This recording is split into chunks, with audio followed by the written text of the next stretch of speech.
சாய் பக்தர்களுக்கு என் அன்பு வணக்கங்கள். ஓம் சாய்ராம்.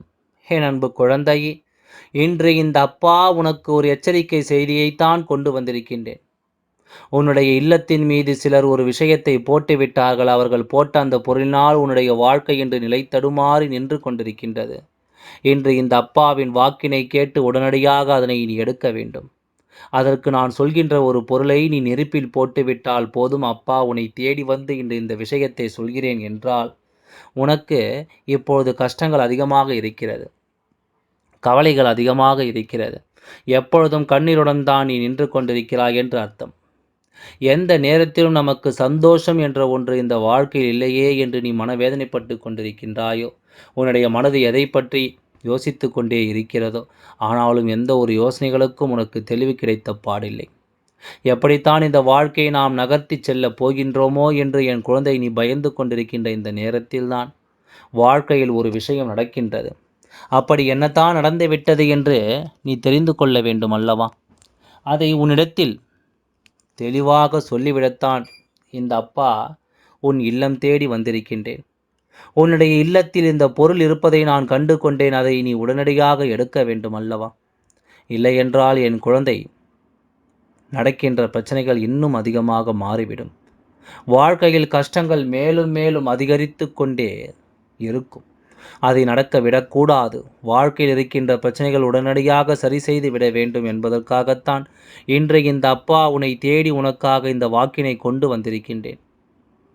எந்த நேரத்திலும் இந்த வாழ்க்கையை பற்றிய கவலை உன்னிடத்தில் அதிகமாக இருக்கிறது. ஏனென்றால் இப்பொழுது உன் வாழ்க்கை ஏனோ தானோ என்று வாழ்ந்து கொண்டிருக்கின்றாய். எதிர்காலத்தை பற்றிய பயம் இருந்தாலும் அதையெல்லாம் நீ பெரிதும் பொருட்படுத்தவில்லை. எப்படியும் நமக்கு இதுதான் நடக்கப் போகிறது, நம் வாழ்க்கை இப்படியே சென்றுவிடப் போகிறது என்ற எதிர்மறை எண்ணங்கள் தான் உனக்குள் இருந்து கொண்டே இருக்கிறது. அப்படி இருக்கும் பொழுது என் குழந்தை, உனக்கான நன்மைகள் எப்படி கிடைக்கும்? இந்த அப்பா மீதே நீ நம்பிக்கை இல்லாமல் சில நேரங்களில் சென்று விடுகின்றாய். உன் வாழ்க்கையில் நம்பிக்கை உண்டு நடக்க வேண்டும் என்றால் அது தெய்வத்தின் மூலம்தான் நடக்க வேண்டும். அதனால் எல்லாவற்றையும் நாம் தெய்வத்திடம் விட்டுவிட்டு தெய்வமே கதி என்று சரணடைந்து விடுவோம் என்று நீ உன்னுடைய மனதிற்குள் ஆழமான சிந்தனையை வைத்திருக்க வேண்டும். அது மட்டுமல்ல, உன்னுடைய முயற்சிகளையும் உழைப்புகளையும் நீ கொடுத்து கொண்டே இருந்தால் நிச்சயமாக தெய்வம் உன்னை கண் திறந்து பார்க்கும். உன்னுடைய நம்பிக்கை எந்த அளவிற்கு இருந்ததோ அந்த அளவிற்கு பலனை நீ அடையத்தான் போகிறாய். உன்னுடைய எல்லா பிரச்சனைகளையும் உனக்கு சரி செய்து கொடுக்க வேண்டும். உன்னை சரியான பாதையில் அழைத்துச் செல்ல வேண்டும் என்று தான் அப்பா நாள்தோறும் உலகத்தில் வந்து பேசி கொண்டிருக்கின்றேன். எல்லா விஷயத்தையும் நல்லபடியாகத்தான் தொடங்குகிறாய், நல்ல விஷயங்களைத்தான் செய்து கொண்டிருக்கின்றாய். ஆனால் இடையில் உனக்கு குறுக்கீடுகள் வருவதால் தான் உன்னையே அறியாமல் நீ குழம்பி போய் ஏதாவது ஒரு இடத்தில் தேங்கி நின்று விடுகின்றாய்.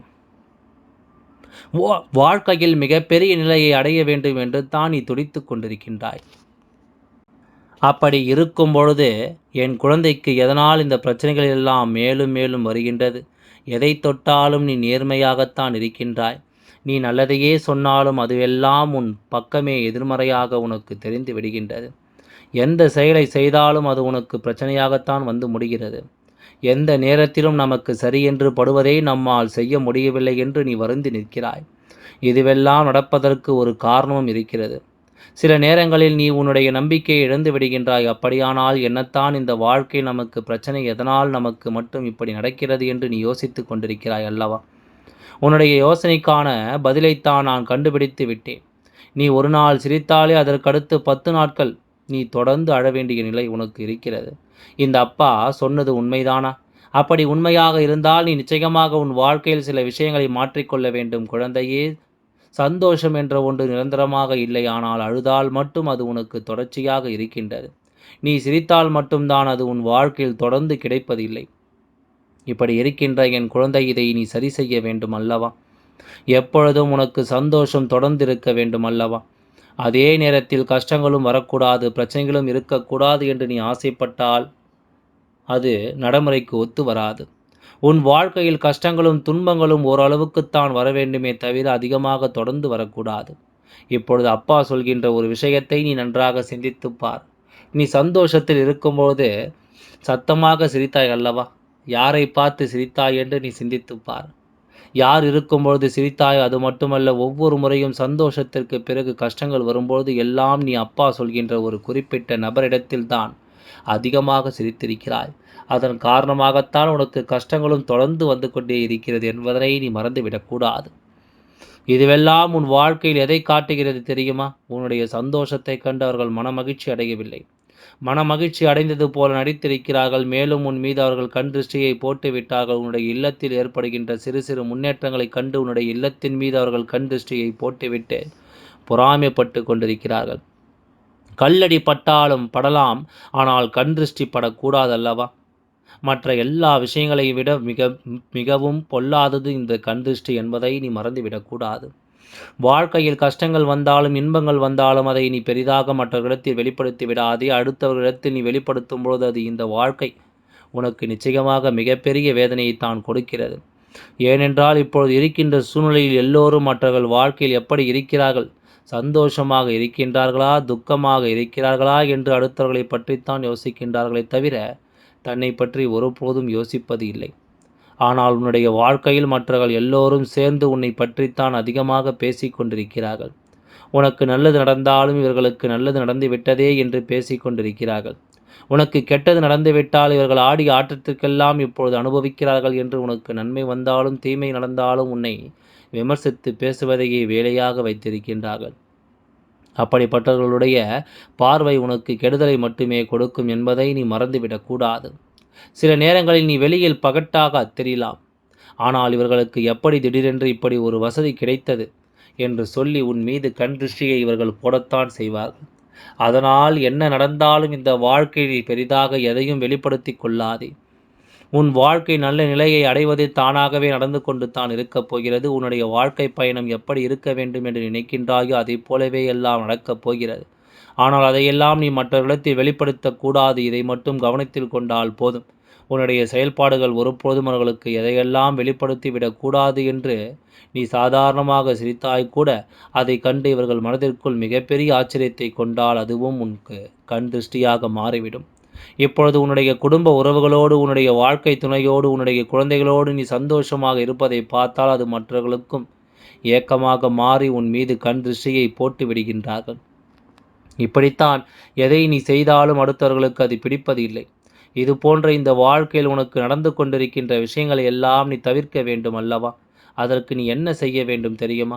நாளை இரவு உலங்கச் செல்வதற்கு முன்பாக கிழக்கு முகமாக நின்று கொண்டு உன் கையில் 5 மிளகாய் வைத்து கொண்டு உன்னுடைய தலையை வலதுபுறமாக 3 முறையும் இடதுபுறமாக 6 முறையும் சுற்றிவிட்டு அதை நெருப்பில் போட்டு எரித்துவிடும். அது கருகுவது போல உன்னுடைய கண் திருஷ்டிகளும் கரைந்து போகும். இதை செய்ய முடியாதவர்கள் கற்பூரத்தை உடல் முழுவதும் நன்றாக தேய்த்துவிட்டு தலையை சுற்றிவிட்டு 3 முறை துப்ப செய்துவிட்டு பிறகு அதை வாசலுக்கு வெளியே வைத்து எரித்து விட வேண்டும். குடும்பத்தில் இருக்கின்ற ஒவ்வொருவருக்கும் ஒவ்வொரு கற்பூரத்தை எடுத்து தலையை சுற்றி அதன் பிறகு துப்பிவிட்டு வாசலுக்கு வெளியே எரித்து வைத்துவிடும். அதன் பிறகு அந்த புகை செல்வது போல உன்னுடைய கண் திருஷ்டியும் அத்தோடு சென்றுவிடும். இதுவெல்லாம் உனக்கு ஏற்கனவே தெரிந்த விஷயங்களாக இருக்கலாம். ஆனாலும் இதை செய்வதற்கு உனக்கு நேரமில்லை என்று உன் அப்பா சொன்ன பிறகாவது நீ இதை நிச்சயமாக செய்ய வேண்டும். உனக்கு இருக்கின்ற கண் திருஷ்டிகள் உன்னை விட்டு விலக வேண்டும். உன்னிடத்தில் கண் திருஷ்டிகள் இருக்கின்றதோ இல்லையோ இவையெல்லாம் நல்ல பலன்களை கொடுக்கும் என்பதை மறந்துவிடக்கூடாது. தினமும் இதை நீ செய்யாவிட்டாலும் வாரத்திற்கு 2 முறையாவது நீ செய்து பலன்களை பெற்றுக்கொள்ள வேண்டும். உன்னுடைய வாழ்க்கையில் முன்னேற்றங்கள் கொண்டு வந்து கொடுக்க வேண்டியது இந்த அப்பா உனது பொறுப்பு. இனி என் குழந்தைக்கு நிரந்தரமான சந்தோஷம்தான் வாழ்க்கையில் அமையப் போகிறது. இனி எத்தனை கஷ்டங்கள் வந்தாலும் எத்தனை துயரங்கள் வந்தாலும் அதையெல்லாம் மிக எளிமையாக கடந்து வரவும் ஜெயித்து வரவும் அத்தனை திறன்களையும் நான் உனக்கு கொடுக்கப் போகின்றேன். உன் வாழ்க்கையில் உனக்கு மிகப்பெரிய நம்பிக்கையும் துணிச்சலையும் தைரியத்தையும் இந்த அப்பா கொண்டு வந்து கொடுக்கப் போகிறேன். அது மட்டுமல்ல, நீ இன்னொரு விஷயத்தை உனக்குள்ளே பழகிக்கொள்ள வேண்டும். அது என்ன தெரியுமா? உன்னிடத்திலேயே புன்னகையையும் மௌனத்தையும் நீ எப்போதும் வைத்திருக்க வேண்டும். ஏனென்றால் பல பிரச்சனைகளை எல்லாம் கடந்து வருவதற்கு இந்த 2மே உனக்கு ஆயுதங்களாக பயன்படப் போகிறது. உன்னுடைய அழகான புன்னகை என்பது பல பிரச்சனைகளை உனக்கு தீர்த்து வைக்கும். அதே சமயத்தில் உன்னுடைய மௌனம் என்பது பல பிரச்சனைகளை உனக்கு மீண்டும் வராமல் தடுத்துவிடும். சரியான இடத்தில் நீ சிரித்து விட்டாலே சில பிரச்சனைகள் எல்லாம் காணாமல் போய்விடும். உன் முகத்தில் இருக்கின்ற அழகான புன்னகை ஒட்டுமொத்த மனநிலையை மாற்றிவிடும். அதனால் பிரச்சனைகள் எளிதில் முடிந்து விடுவதற்கும் வாய்ப்புகள் இருக்கிறது. அதே சமயத்தில் உன்னுடைய மௌனத்தை பலருடைய பிரச்சனைகளை சமாளிப்பதற்கு, அந்த பிரச்சனைகள் உன்னை நோக்கி வரவிடாமல் தடுப்பதற்கு, உன்னை சோதித்து பார்ப்பவர்களுக்கும், உன்னை தேடி கோபமடைய செய்பவர்களுக்கும் எல்லாவற்றையும் தாண்டி நீ உன்னுடைய வேலை என்னவோ அதை மட்டுமே நீ செய்து கொண்டு மௌனமாக கடந்து சென்று விட்டால், எப்பேற்பட்ட கஷ்டங்களும் உன் அருகில் வந்து நிற்பதற்கு கூட சக்தி இல்லாமல் வலுவிழந்து சென்றுவிடும். அதனால் இதை இரண்டையும் நீ எப்பொழுதும் உன் வாழ்க்கையில் பயன்படுத்த வேண்டும் என்பதை மறந்து விடாதே. இந்த வாழ்க்கையில் வெற்றியும் தோல்வியும் யாருக்கும் நிரந்தரம் கிடையாது. இந்த வாழ்க்கை யாரெல்லாம் நன்றாக வாழ வேண்டும் என்று நினைக்கின்றார்களோ அவர்களுக்கு போராட்டங்கள் அதிகமாகத்தான் இருக்கும். அந்த போராட்டம் நல்லபடியாக முடிய வேண்டும் என்றால் அதில் வெற்றி கிடைக்க வேண்டும் அல்லவா? அப்படிப்பட்ட வெற்றித்தான் இனி உனக்கு கிடைக்கப் போகிறது. உன்னுடைய போராட்டங்கள் எல்லாம் நல்லபடியாக முடியப் போகிறது. இனிமேல் நீ வெற்றி படிக்கட்டில் ஏறப் போகின்றாய். ஒவ்வொரு படியையும் கடந்து நீ உனக்கான வெற்றியை அடைந்து உச்சத்தில் அமரப் போகிறாய் என்பதை மறந்து விடாதே. இதுவரை வாழ்க்கையில் எதையெல்லாம் தேடி நீ சென்றாயோ அதுவெல்லாம் இனி உன்னை தேடி வரத்தான் போகிறது. நீ எதிர்பார்த்ததைப் போலவே உன்னுடைய வாழ்க்கை இனி அமையத்தான் போகிறது. அதை மாற்றி அமைக்க வேண்டியது உன்னுடைய அப்பாவின் பொறுப்பு என்பதை நினைவில் வைத்துக்கொள்.